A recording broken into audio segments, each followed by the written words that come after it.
Il était une fois, et une fois il n'était pas, Morphée.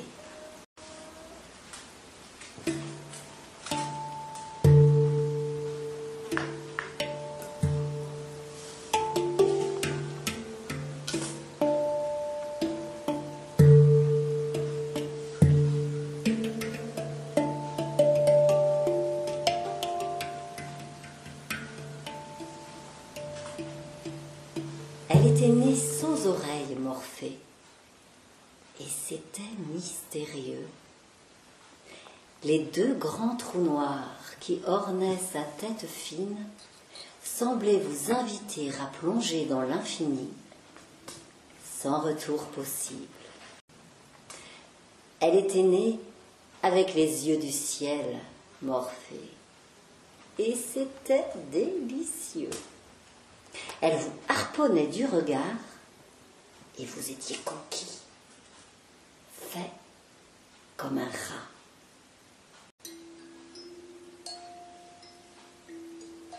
Elle était bien nommée Morphée. L'enchantement de son regard sans ouïe réunissait mort et fée en une danse singulière qui faisait tout son charme. Elle avait le choix du prince, Morphée, et celui de tous les dangers.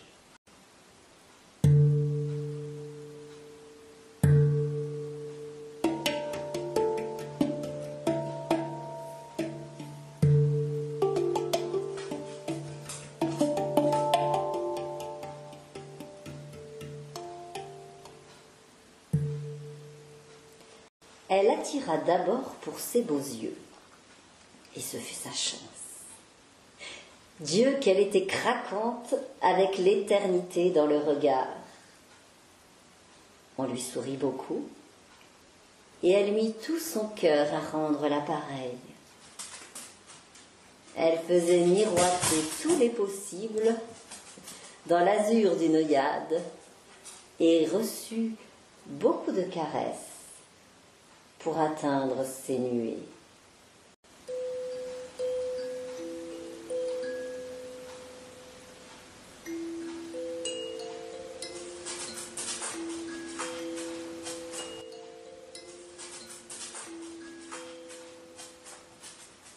Mais un jour, quelqu'un s'aventura vers l'inaudible et tomba dans un de ces trous noirs. Le destin de Morphée bascula. Personne n'y avait prêté attention auparavant, mais une fois trouvée, l'affaire fut d'importance. Comment bien s'entendre en faisant la sourde oreille? Les voies du ciel sont impénétrables, et les relations de Morphée prirent un tour bien singulier.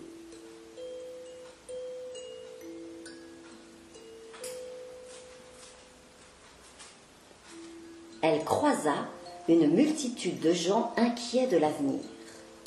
Munis de pics et de pioches, des sachants vinrent ausculter ces trous noirs et y faire des prélèvements. D'autres s'armèrent de grandes cordes pour narguer l'inconnu et plantèrent des graines d'ouïe, espérant la repousse.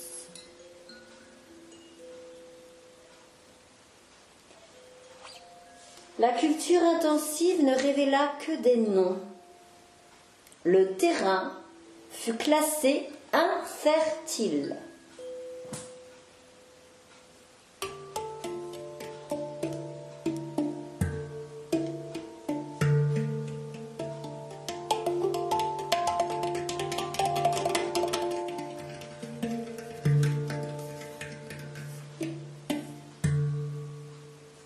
Morphée devint alors un objet de malaise pour une science déniaisée, un rebut qu'il fallait excuser du sceau du destin. Elle qui s'était crue aimable dans un récent chapitre, se lut brutalement disgracieuse dans les yeux du monde.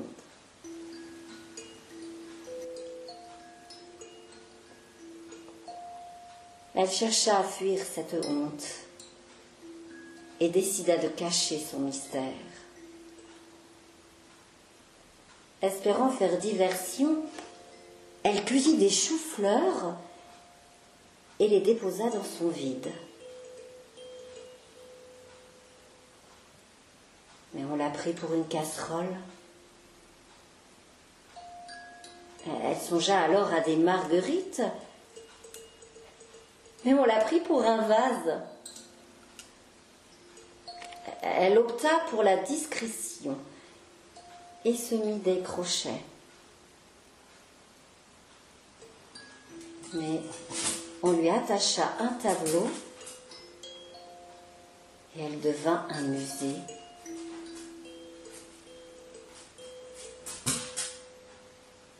À chaque fois qu'elle comblait l'absence, on lui donnait une nouvelle fonction. Elle devint tour à tour porte-manteau, panetière, bougeoir, poubelle, boîte à bijoux.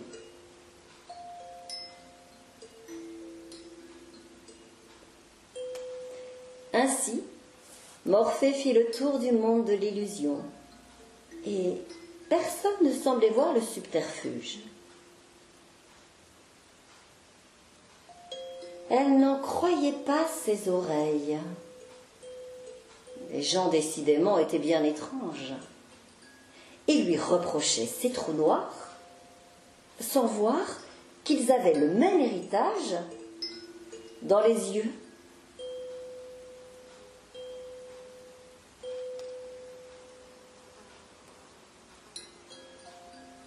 Elle comprit alors que cet aveuglement était sa chance. Quand elle rencontrait un chat, elle tapissait son désert de pâté et il ronronnait de plaisir. Quand un professeur venait la visiter, elle y déposait des livres et il la trouvait passionnante. Un musicien voulait la voir. Elle choisissait des partitions et en avant la musique.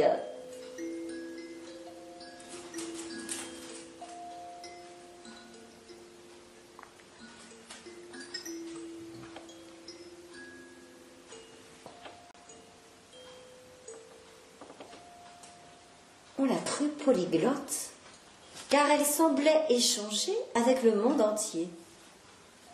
Mais c'était une erreur.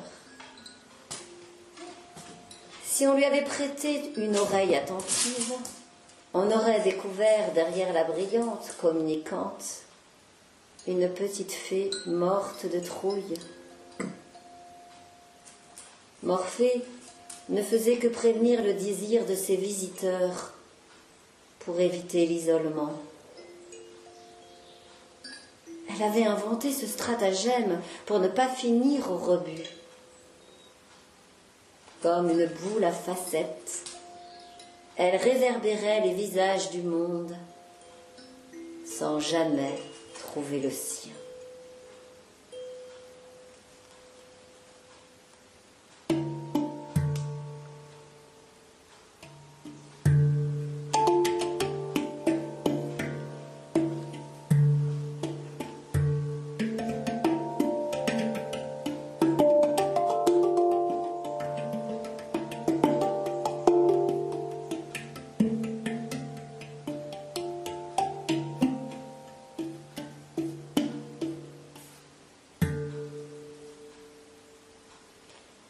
Mais il n'y a pas pire sourd que celui qui ne veut pas entendre. Et le miroir aux alouettes est d'un éclat incomparable face au désert du non-dit. Le monde fit donc la sourde oreille, et le temps s'égrena en jeu de dupe. Devenue reine de l'apparence, Morphée s'épuisait en adaptation constante. Elle aurait préféré crever que d'être classée inapte par la science.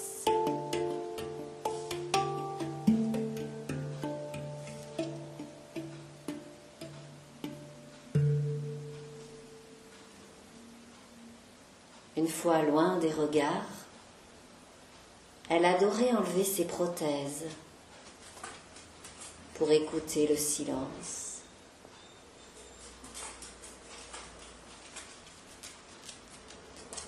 C'était son moment à elle. La vie lui semblait alors comme arrêtée dans un coup fin de douceur.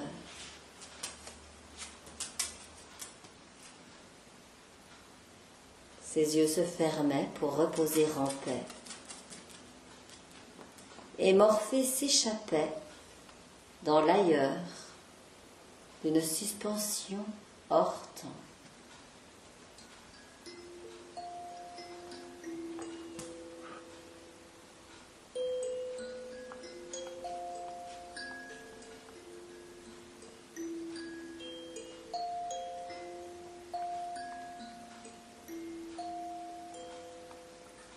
Un jour, elle osa se mettre en veille en présence de ses invités. Comme une somnambule, elle continua ses tours de passe-passe, les yeux grands ouverts, et les visiteurs n'y virent que du feu. Ainsi, la bien nommée Morphée réunit la mort et la fée dans l'espace du rêve éveillé. Et sans s'en apercevoir, le monde entier prit l'habitude de se détendre dans les bras de Morphée.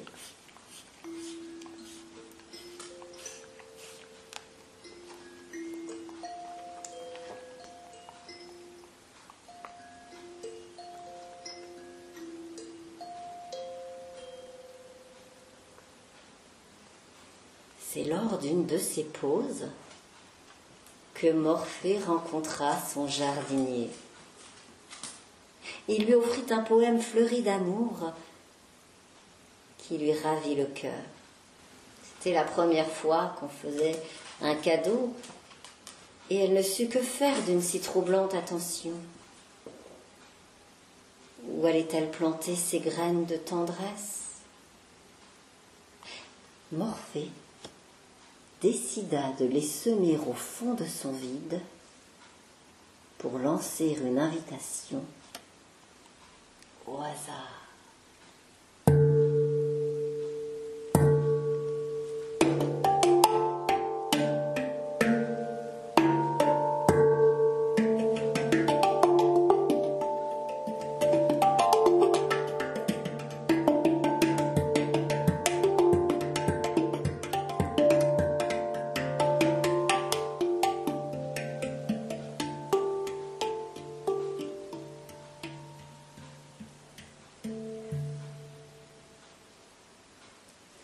Nuitamment, le jardinier revint la voir. Il lui déversa des ondes de douceur que Morphée laissa s'écouler dans ces terres arides.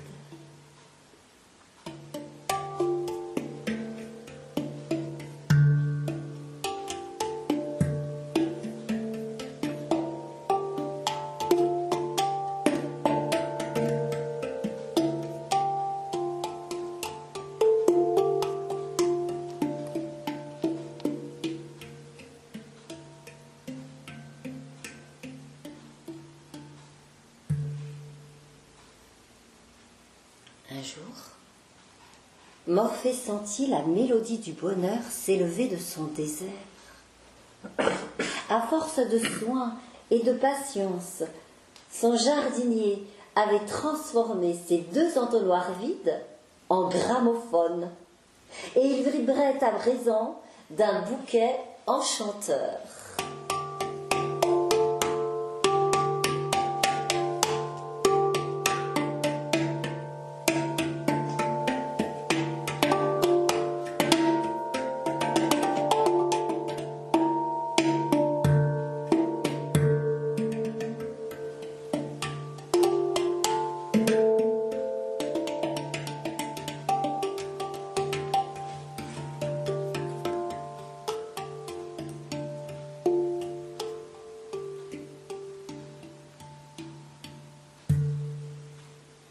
Elle sut alors que son malentendu était le fruit d'une mauvaise langue.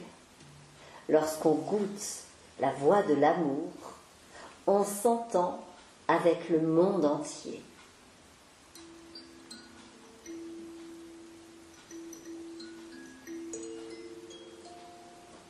Morphée s'était oubliée à elle-même et son jardinier lui avait donné de ses nouvelles.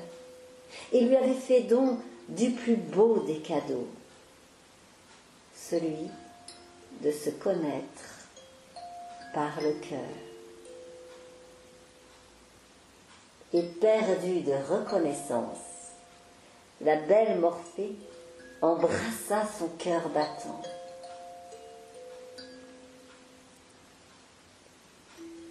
Les deux amants vécurent heureux, s'aimèrent et eurent beaucoup d'enfants. À bon entendeur,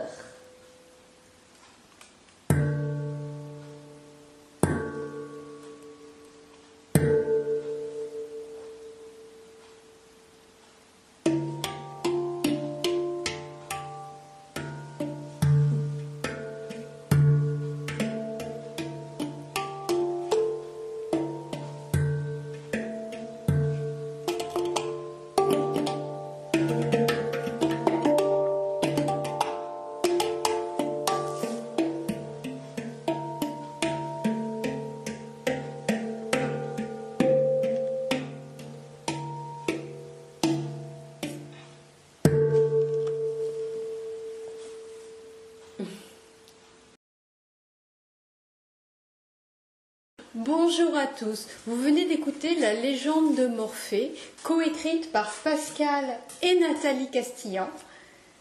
Alors, vous êtes tous les deux praticiens thérapeutiques de couple, mais on va y revenir peut-être plus tard. En premier, c'est qu'est-ce qui a amorcé la légende de Morphée et pourquoi? Eh bien parce que on a une chienne qui s'appelle Morphée, que vous avez pu voir à l'image, je pense, et qui est sourde. Et quand on a vu, quand ça a été découvert, cette surdité, on ne le savait pas au départ, les gens la regardaient avec le regard, vous savez, assez lourd là, du handicap. Un peu condescendant peut-être. Oui, voilà, c'était grave. C'était grave. Et c'était inquiétant même, c'était sérieux. Hein. Et c'est un regard qui, moi, m'a toujours dérangée parce que je crois à tous les possibles de l'impossible, comme je dis. Et j'ai voulu lui écrire sa légende. Et Pascal ensuite a rajouté des notes. Oui, j'ai mis quelques petites notes dessus pour essayer de faire un beau conte, une belle légende pour Morphée. Voilà, donc Morphée très symbolique sur le côté mythique. C'est ça. Donc tu dis que Morphée, vous l'avez eue petite et elle est née sourde. Oui. Malheureusement, pas grand-chose n'est mis en place. Non, il n'y avait rien à faire. Et puis ça, je pense qu'elle était très isolée parce qu'elle faisait très bien tous les exercices visuels. C'est quand on l'appelait par son prénom qu'elle ne répondait pas. Et je pense qu'elle a dû subir, puisque ça n'avait pas été diagnostiqué, quelques énervements. Et après, elle nous a montré, quand elle a vu qu'on avait compris sa différence, elle nous a montré tellement de cœur à l'ouvrage, c'était merveilleux. Et c'était le début de la légende, parce qu'en fait, ça peut être magnifique d'être sourd. Il y a toujours une qualité au défaut. La qualité de la surdité, c'est qu'elle est devenue pour s'intégrer, parce qu'elle avait tellement envie d'être avec nous, de s'adapter. Elle a développé plein de créativité. Pour faire plaisir. Voilà, pour faire plaisir, pour être aimée, aimable. Et donc, en fait, il y a aussi une belle qualité, nous, on trouve personnellement, c'est qu'elle a fait... c'est une rêveuse, comme son nom l'indique, et elle vit beaucoup dans son monde, donc elle n'aboie pas ou très peu, et donc elle est douée pour une écoute, le silence, et c'est pour ça aussi qu'on l'avait appelée Morphée. Nous, on aime le rêve. Elle aime beaucoup communiquer, elle est très à l'écoute des autres, en permanence. Ouais. Et le rêve, c'est ce qu'on a en commun. Pascal, dans l'hypnose, tu es un grand rêveur. Et moi, j'ai choisi le théâtre aussi pour aller dans un autre espace. On aime beaucoup cette phrase de Shakespeare qui dit « Nous sommes faits de l'étoffe dont sont tissés les rêves, et notre vie si courte a pour frontière un sommeil. » Et on s'est dit que quand on aurait un chien, on l'appellerait Morphée si c'est une femelle, ou Morpheus si c'était un mâle. Alors Morphée n'est pas la seule présente dans la famille, hein. Vous avez déjà 2 adorables chats, donc on a vu dans la vidéo la petite chatoune qui s'est présentée, Céleste qui s'est présentée. Mais on va revenir un petit peu à Morphée pour le moment. Alors c'est pas facile d'avoir un chien qui vit un handicap. Comment ça se passe? Alors au démarrage, c'était très compliqué car comme on n'avait pas détecté qu'elle était sourde, on naviguait à vue, quoi. C'est-à-dire qu'on se disait tiens, pourquoi elle fait ça, pourquoi elle se comporte comme ça. Donc quand nous sommes allés à l'école du chiot, nous avons vite compris que les personnes qui s'occupaient de l'éducation des chiots n'avaient aucun conseil à nous donner. C'est assez désemparé. Désemparé. Ils nous ont dit on va inventer. En fait, elle nous a rendu créatives. Voilà, c'est ça. Je pense que quand on est différent, ça rend créatif, que ce soit la personne qui est touchée par cette différence ou les gens autour. Parce que comme il n'y avait rien, alors c'est bien tombé, on est des créatifs. Donc on a trouvé des ressources, on a trouvé des gestes pour communiquer. On a essayé d'associer aussi avec un petit collier vibreur qui n'envoie pas des décharges électriques, ça vibre comme un téléphone portable. Et on associait, au début, on la caressait en appuyant doucement sur le vibreur, en donnant même des croquettes pour la récompenser, pour que ça soit associé à nous, que ça soit agréable. Puis on l'a éloignée, on lui a fait le geste de venir. Alors ça veut dire mon petit cœur, ça veut dire Morphée. Elle venait, et là, on mettait le vibreur pour lui faire comprendre que c'était venir, ça, que c'était associé à venir, en fait. D'abord, on faisait les gestes, et après, on a fait son geste, ça a été par étapes. Et oui, et puis on lui a appris nos prénoms, c'est-à-dire que ça, c'est Nathalie, et ça, c'est moi. Donc vous avez développé votre propre code, parce il n'existe rien. Voilà. Enfin, en tout cas, on n'a pas trouvé. Après, on n'était pas prêts, donc peut-être à partir dans l'autre bout de la France. On a cherché, voilà. Mais on a surtout senti que pour eux, c'était un problème, quoi. Et moi, je n'ai jamais vu un problème à ça. La différence, pour moi, n'est pas un problème. Je pense que quand on commence à regarder comme ça, parce que je pense qu'on est tous profondément différents, heureusement, tous unis, heureusement. tous unis au monde, même une pâquerette, il y a 10 000 pâquerettes, on est tous... le donc, fameux flocon de neige. C'est ça, ouais. Complètement. Et donc, c'était pas un problème, mais comme c'était un problème pour tout le monde, il a fallu inventer, créer quelque chose. Et prouver aux personnes que c'est tout à fait possible de vivre avec un chien qui n'entend rien et de vivre des moments merveilleux avec lui. Mais comme tout handicap, comme toute différence, ça demande plus de temps. Voilà. Et en fait, ça crée une relation plus privilégiée, parce que comme elle ne nous entendait pas, elle nous regarde beaucoup plus. Donc elle est très dans le regard, attentive aux autres. Quand on se randonne, quand on se promène, elle se retourne toujours. Les autres chiens ne font pas ça. J'entends que vous randonnez avec Morphée. C'est pas trop difficile? Comment ça se passe? Eh bien non. Alors au début c'était dans le jardin, qu'on la lâchait et qu'on appuyait sur le petit collier vibreur pour qu'elle revienne. Et puis, alors Pascal a eu plus de mal que moi. Et j'ai dit, un jour, il faudra la lâcher quand même. C'était un peu particulier, pour moi. On fait pas ça juste. T'avais du mal. Hein. Oui, j'ai eu beaucoup de mal à lâcher. Ouais, j'avais des peurs qu'elle ne revienne pas. Et pas du tout. Elle est très attentionnée. Elle se retourne tout le temps pour nous regarder.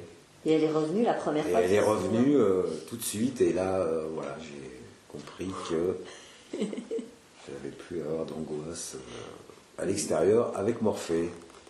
Alors tu es quand même, quand on se promène, parce qu'on est, enfin avec ce qu'on est, hein, toi, tu as plus de mal même à l'enlever la laisse, à la laisser aller dans l'eau. Moi, je suis quand même celle qui va stimuler, et Pascal, il va plus conforter. Voilà. Et sur le plan vétérinaire, comment ça s'est passé?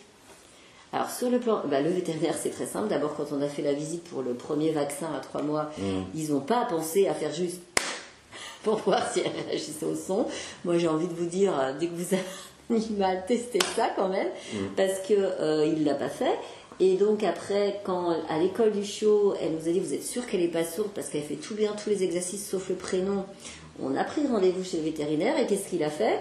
Il a mis dans un coin, il s'est mis derrière, il a fait beaucoup de bruit, elle ne s'est pas retournée. Il nous a dit, il n'y a rien à faire, elle est sourde. Mais ça ne pouvait pas se savoir avant. Je pense qu'il a essayé de se rassurer, parce qu'il n'a pas fait ça lors du premier vaccin. Et donc après, sur le suivi vétérinaire, maintenant on se débrouille. Hein. Elle est très résistante. Ils nous ont pas aiguillé quelque part, non, des personnes compétentes qui pouvaient nous aider. Non, voilà. C'est même un peu une star dans ce sens-là. Ah, c'est la petite sourde. Oui, alors, c'est même une étiquette. C'est une étiquette. Ah, c'est la petite chienne sourde. Ah oui. Quand un jour on a rencontré des gens en randonnée, ils nous ont dit, ah oui, on a entendu parler d'elle. Elle est belle mais sourde. Ah oui, ce fameux mais, c'est assez contradictoire. Donc on réduit en fait Morphée à cette étiquette de surdité.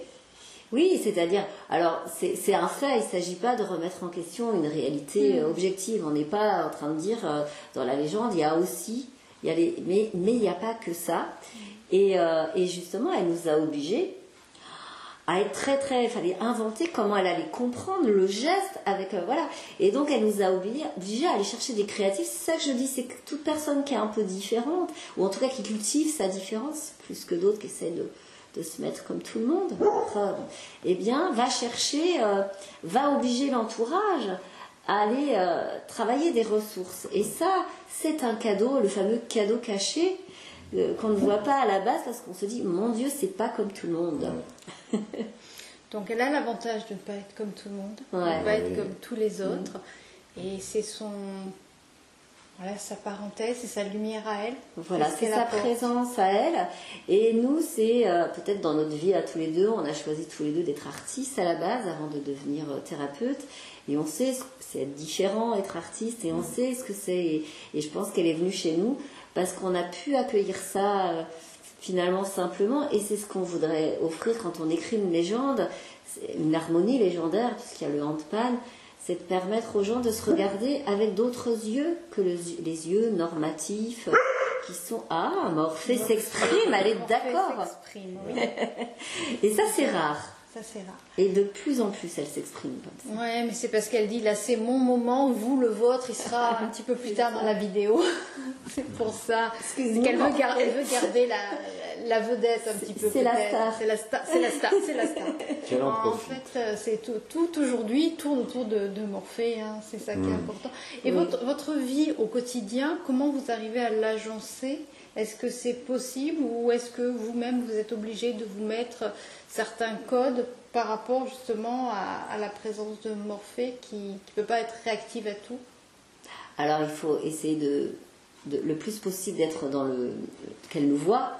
J'ai une technique, quand elle ne me regarde pas, je baisse les yeux là comme ça, pourquoi? Ça veut dire qu'elle lève son regard.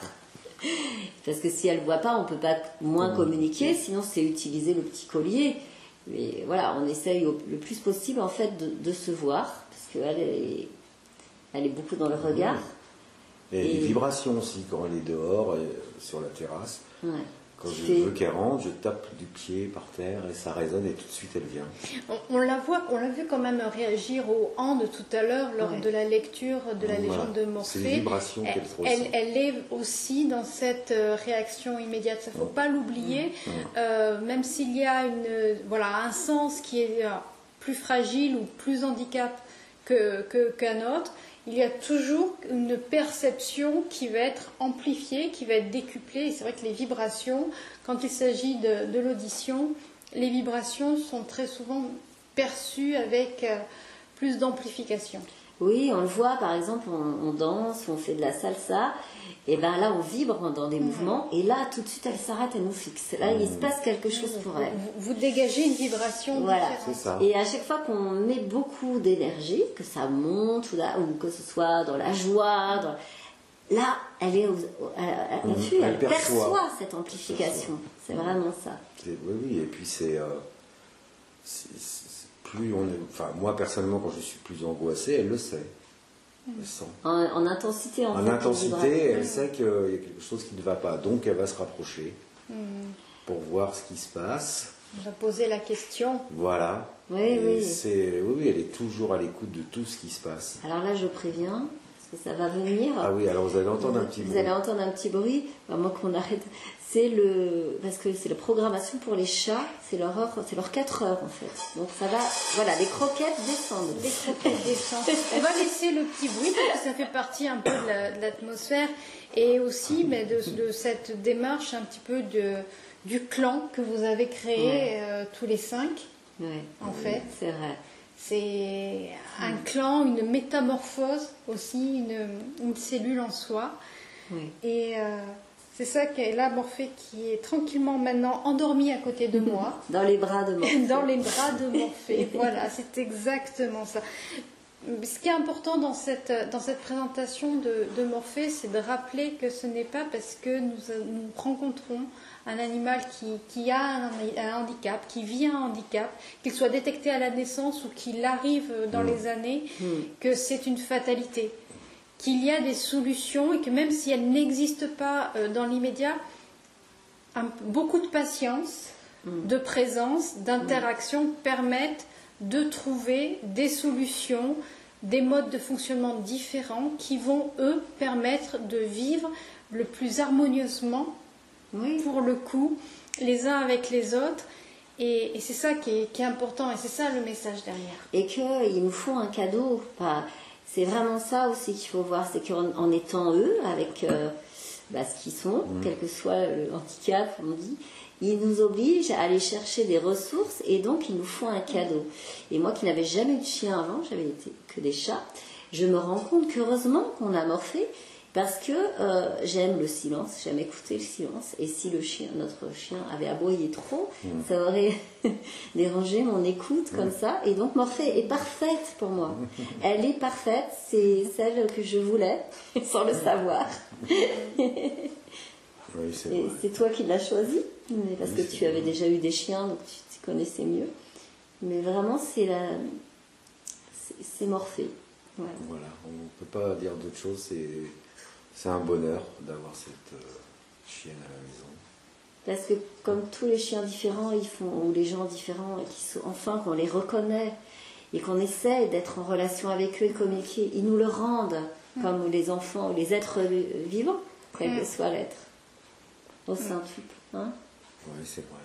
C'est vrai que le handicap de Morphée, on en a fait, et elle en fait une force. Alors, il faut dire que toi, tu as travaillé auprès des handicapés aussi, Les personnes donc tu handicapées, connais bien. oui. Et justement, de Morphée, on va passer un petit peu à vous, comme une page, comme un livre que l'on va feuilleter. On va changer de chapitre et on va peut-être passer au chapitre Pascal. Si tu souhaites, tu peux également t'exprimer avec le hand. Il n'y a pas de souci.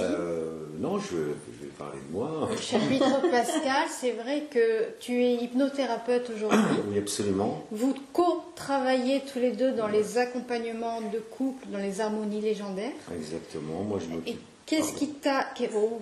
ne t'excuse pas de parler. Qu'est-ce qui t'a amené justement sur ce chemin d'hypnothérapeute? Alors, c'est un long chemin qui a commencé. J'ai eu un parcours professionnel atypique, je pense. Bon, avant, j'étais pendant une dizaine d'années musicien, batteur. Voilà, j'ai joué un petit peu dans les groupes, puis je me suis arrêté. Et puis après, j'ai travaillé comme tout le monde et je suis rentré. J'ai fait un diplôme d'AMP, médico-psychologique.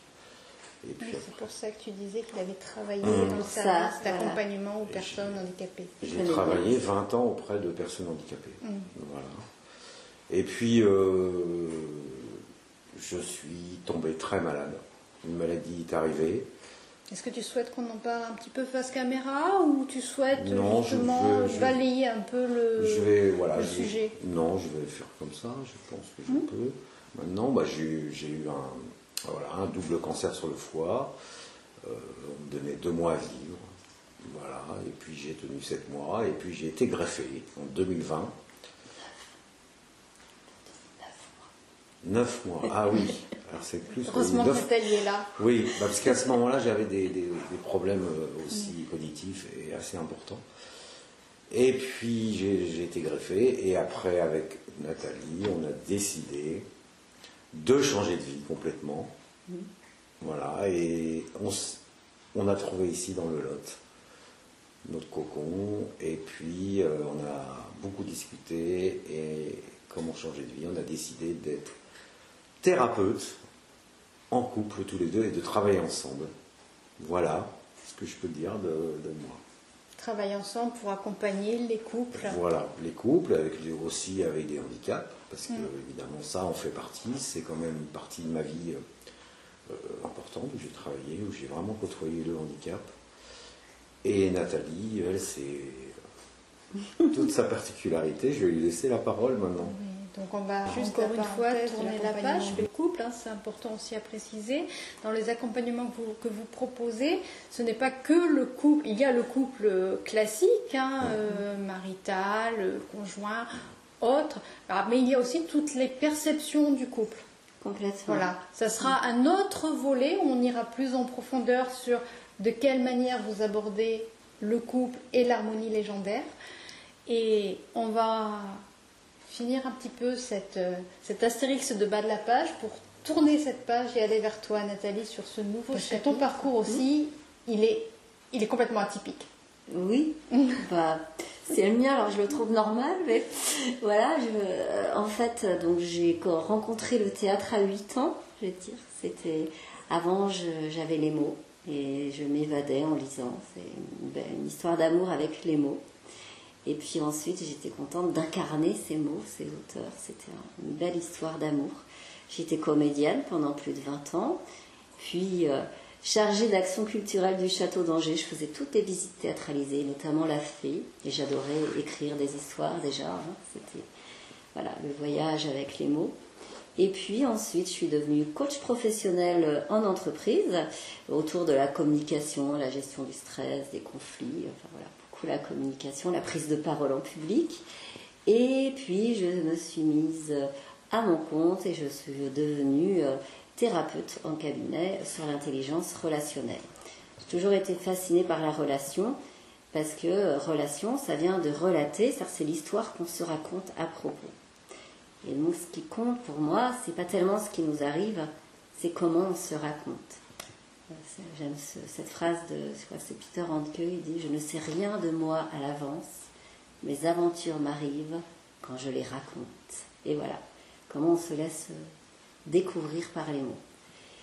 Et puis, je suis tombée en amour de Pascal.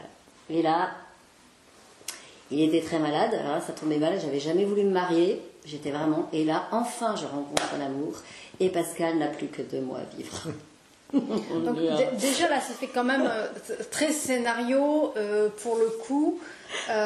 Tu sors de ton rôle de comédienne et tu incarnes un nouveau rôle dans la relation amoureuse avec un homme malade. Ah ouais, et là, je me suis dit, moi je l'ai attendu toute ma vie, tant pis. Si on n'a que 2 mois, je le vivrai, je vais vivre cet amour. C'est vrai que j'étais en quête d'amour. Wow.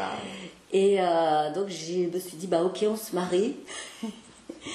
et on part là-dedans. Donc j'attendais que ça depuis tout le temps. En fait, j'avais l'impression de faire le reste en attendant qu'enfin ça arrive. Bon, alors c'est arrivé d'une façon particulière, un peu comme Morphée d'une autre façon. Tiens, un chien, handicapé, tiens, il va mourir. Bon, et après, on a vécu une histoire dingue, puisqu'il a tenu 9 mois. Donc, tu as déjà contrarié la vie médicale. Déjà, on y a cru, on s'est dit que c'est pas parce que les médecins, la raison disait cela, qu'il ne pouvait pas y avoir autre chose. Et c'est une histoire de foi dans tous les sens du terme pour moi, puisque me permets de dire que tu as été greffé du foie et que c'était une histoire de foi, d'y croire. Et puis c'était aussi notre harmonie légendaire, il était une fois, notre légende à nous d'amour, d'y croire. Et finalement, quand on a fini par traverser ça, avec tout ce que ça a été compliqué pendant la Covid, enfin voilà, on a décidé de partir et de trouver notre terre d'asile. Et c'était dans le Lot, on est aussi tombé en amour du Lot, c'est merveilleux, c'est trop beau. Et là, on s'est dit, si Pascal, on s'était dit pendant que tu étais malade, si tu en sors... Il m'a fallu du temps pour... Voilà, si tu en sors, eh bien, nous accompagnerons les couples. Parce que les couples ne sont pas accompagnés, on accompagne les individus, les personnes. Alors moi, j'étais coach systémique en entreprise, donc j'accompagnais les systèmes. J'avais déjà conscience que ça ne sert à rien d'aider un seul individu d'un système. Et donc, c'est ce qui a permis de faire les accompagnements familiaux après. Et c'est pour ça que nous avons décidé de nous lancer comme thérapeute en couple. Avec chacun nos spécialités, pour accompagner les couples, mais dans toutes ses formes, c'est-à-dire le système, comme on le disait. On peut être en couple avec son chien, parce que quelque part, le couple qu'on forme, le binôme qu'on forme avec son chien, c'est une relation, quelle histoire je me raconte. Voilà. En couple avec son travail, comme moi je me raconte ma relation au travail, puisque pour moi, tout est relation. On peut même être en couple avec ses rêves ou ses illusions. Complètement. C'est-à-dire partir dans une fantasmagorie de situations et qui peut même entraver, pour le coup, des relations de couple. La réalité. Possible. C'est ça, c'est un couple imaginaire. Et il y en a beaucoup qui sont en relation imaginaire. Je pense que le Covid, avec les isolements, l'écran a développé ça. Et beaucoup de gens ont du mal à être vraiment dans les réalités et préfèrent vivre une relation imaginaire. Alors ça permet à la base de moins souffrir, mais ça enferme et ça isole. Voilà. Et il y a les couples à 2, il y a les couples à 3, il y a les couples à 4. Voilà, tout est une question de construction et de quelle manière finalement on va se positionner déjà soi-même et l'autre va se positionner. Parce que dans l'histoire du couple, il y a aussi 2 êtres qui forment un couple. Eh bien, on ne peut être que 2 pour faire un couple. S'il n'y a pas 2, comme je disais à Pascal, il faut que tu te reconstruises et que tu dises je, parce que pour dire nous, il faut 2 je. Et souvent, dans les difficultés du couple, quel que ce soit un couple classique ou un couple, comme on disait, eh bien, il y a un des je ou les 2 qui ne sont pas vraiment là. Et donc, on ne peut pas former du nous. Et beaucoup de gens se lancent en couple, quel que soit le couple, encore une fois, même avec leur travail, sans avoir dit je. Et dans les étapes que nous proposons, il y a d'abord une étape pour aller écouter les jeux et soigner les jeux. L'harmonie légendaire sera également une autre page dans la démarche de la présentation, une page ultérieure. Oui, c'est ce qu'on veut proposer, c'est-à-dire qu'on écrit la légende du couple, on fait l'harmonie légendaire du couple en état d'hypnose. Hein, Pascal, voilà. Tu fais de l'hypnose de couple. Oui, c'est-à-dire, dans ma séance d'hypnose, je rentre dans l'inconscient de la personne. Des personnes, du coup. Des personnes, oui. Et puis, j'amène des clés, je débloque des choses qui vont amener après à des évolutions dans le couple. Donc, on écrit vraiment la légende du couple. On écrit vraiment. Tu l'accompagnes, voilà. Parce que ça compte, c'est quelle histoire on se raconte ensemble, quelle est notre légende, qu'est-ce qui fait notre singularité en tant qu'individu et en tant que couple. Et ça, c'est important, parce que la conscience de sa singularité fait qu'on peut encore mieux vivre en pleine conscience sa destinée et sa place sur cette terre. Eh bien, merci infiniment à vous 2, vous 3, vous 5, même si les chats ne sont plus là. Ah si, non, il y a eu l'heure de goûter. Il y a eu l'heure de goûter, voilà, c'était fini. Les croquettes étaient prioritaires. L'appel des croquettes. L'appel des croquettes. Et en tout cas, merci infiniment à vous 3, Nathalie, Pascal, Morphée qui est passé sous la table maintenant, tranquillement, en mode sieste. On aura l'occasion d'entamer le chapitre présentation harmonie légendaire ultérieurement. Oui. Merci Daniel pour ton écoute. Merci beaucoup. Et le cœur avec lequel tu fais cette émission. Oui. Merci à vous. Merci à tous. et à très vite. À très bientôt. vite. Belle harmonie légendaire à chacun. Oui, belle légende. Belle légende. Beaucoup, on apprend à être acteur, à agir, on apprend à être spectateur aussi de sa vie. Hein. Il y a tous les postes, metteur en scène, comment j'organise. Mais devenir auteur de sa vie, c'est quand même le plus beau des cadeaux qu'on peut s'offrir sur cette terre. Pour être auteur de sa vie, l'important c'est déjà de définir qu'est-ce que je veux faire de ma vie. C'est ça. Parce que c'est ça le plus gros handicap humain vivant aujourd'hui, c'est qu'est-ce que je veux faire de ma vie. On prend l'habitude de faire ce qu'on nous dit de faire, d'incarner ce qu'on nous dit d'incarner depuis des générations. Ouais. Et encore plus avec l'apogée du numérique où on nous formate, on nous donne des étiquettes. On vit avec des étiquettes partout sur le visage, partout sur le corps, constamment. C'est ça. Dans n'importe quelle administration, on est confronté à des étiquettes. Dans n'importe quelle situation professionnelle, relationnelle, on est confronté à de nouvelles étiquettes, sociales, amicales, sentimentales, familiales, etc. Étiquettes, étiquettes, étiquettes. On est vraiment placardé d'étiquettes. Et puis on n'est pas à soi, on n'est pas à soi. Il y a Viktor Frankl, quand il est sorti des camps, qui a inventé la logothérapie et donné un sens à sa vie. C'est le sens qu'on donnera à ce qu'on vivra qui va définir notre capacité d'écrire notre histoire. Parce que c'est pas ce qui nous arrive qui compte, c'est comment on va le vivre, comment on va l'accueillir, comment on va le réinventer. Et en fait, c'est là qu'on devient auteur de sa vie. Les gens pensent que c'est vraiment pas ce qui va nous arriver. Moi, j'écoute toujours quand la personne me raconte son histoire, c'est comment elle la raconte. C'est là qu'il est auteur, ou elle est auteur. Et c'est ça, être auteur de sa vie. C'est pas nécessairement écrire. C'est pas une histoire d'écrire. Écrire sa vie, c'est se la réapproprier, se la réinventer et donner du sens et son sens, son interprétation du vivant. Et on est tous des interprètes en puissance du vivant parce qu'on a tous quelque chose d'unique pour accueillir cette vie merveilleuse qui nous est offerte.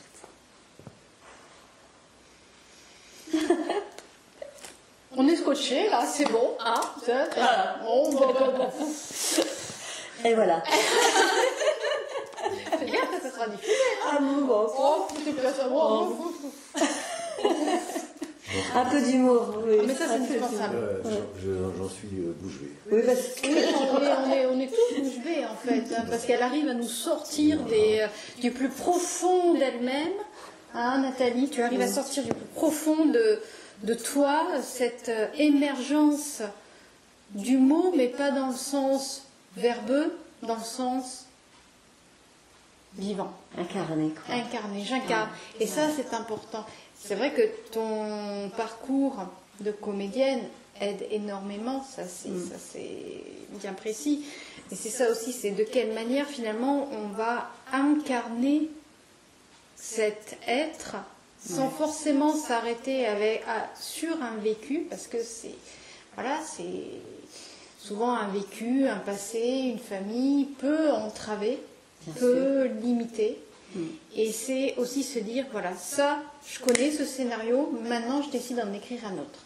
Ouais, complètement. Et puis, je crois que ce qu'offre un thérapeute, quel que soit l'accompagnant, c'est justement ce miroir qui va plus être un miroir déformant, un miroir de foi dans le sens d'y croire. On croit qu'il va émerger quelque chose, que la personne va se réinventer, que c'est possible. Moi, comme je dis, croire au possible de l'impossible et pas de l'impossible. C'est possible. Il y a quelque chose qui peut émerger de tout ça. Et la personne, elle a toutes les ressources. Où elle est. En tout cas, si vous souhaitez en savoir davantage, je mettrai tous les liens en barre de description sous la vidéo. Pascal et Nathalie, Morphée, Céleste et Gaspard, quelque part au loin. Sera peut-être là la prochaine fois. Sera peut-être là la prochaine fois, mais ce qui est important, c'est cette tribu que vous formez aujourd'hui. Elle a aussi une volonté d'accompagner. Oui. Oui, en fait. Nous sommes des accompagnants. Vous êtes la tribu des accompagnants. Parce qu'on s'est accompagné soi-même. Voilà. Ça, c'est important. Je pense que l'exemplarité, c'est-à-dire que on ne peut offrir que ce qu'on a. Et on ne peut bien accompagner que si on s'accompagne tous les jours. Voilà. Elle n'arrête pas en fait sur les belles phrases. C'est désolant. J'ai abandonné. Il fait de la musique, c'est pour ça. Au Scrabble, c'est pas la peine. Alors, franchement, on n'a jamais essayé. Mais en plus, on n'a pas de Scrabble et il n'y en aura pas. Voilà, c'est... Bon, alors si vous voulez leur envoyer un Scrabble... Aidez-moi à être encore meilleur. Ok, tu dis quoi là? Oh. Pascal serait chaud. Encore une fois, merci à tous les trois, parce que nous ne sommes plus que 4 ici. Donc merci à vous 3. Merci à toi aussi. Et merci Daniel pour cette merveilleuse émission et ce moment partagé. À très vite. Ah, voilà Gaspard.